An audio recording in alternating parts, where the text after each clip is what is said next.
Leading off the news this hour, video from inside Robb Elementary School during the Uvalde school massacre. The footage obtained by reporter Tony Plohetski from the Austin American-Statesman and KVUE shows surveillance video from the hallway outside the classroom. This video is something Governor Greg Abbott has called to be released.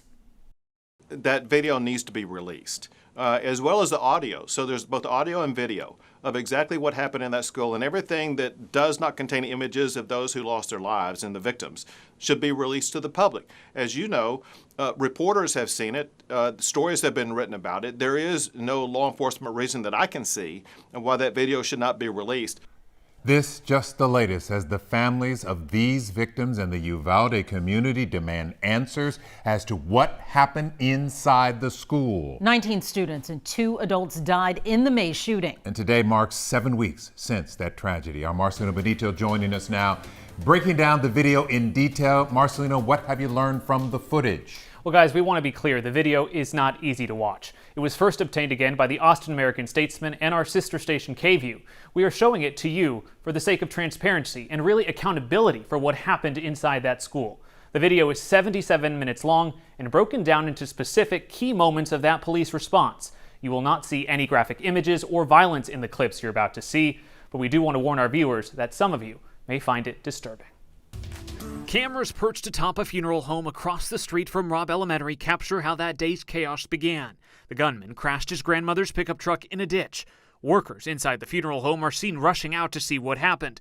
Shortly after, they run back to safety after the gunman shot at them. The shooter seen on a different camera approaching the school. Cell phone video shows the gunman finally walking through that door. At 11:33 a.m., the shooter seen in the school dressed in black, his long gun in hand, making the chilling walk down the hall. Seconds later, a young boy seen on camera narrowly missing running into the gunman. He turns the corner and hears and sees the first spray of gunfire as the shooter begins shooting the classroom from the outside. The boy runs away to safety, but for the next 3 minutes, you hear rapid gunfire off and on as the gunman began his attack. The gunfire fainter once he stepped into the classroom. 3 minutes after the shooter walked into the school, first responding officers run into the building. A total of 7 officers initially inside. 3 of them run towards the classroom and hold just outside of it.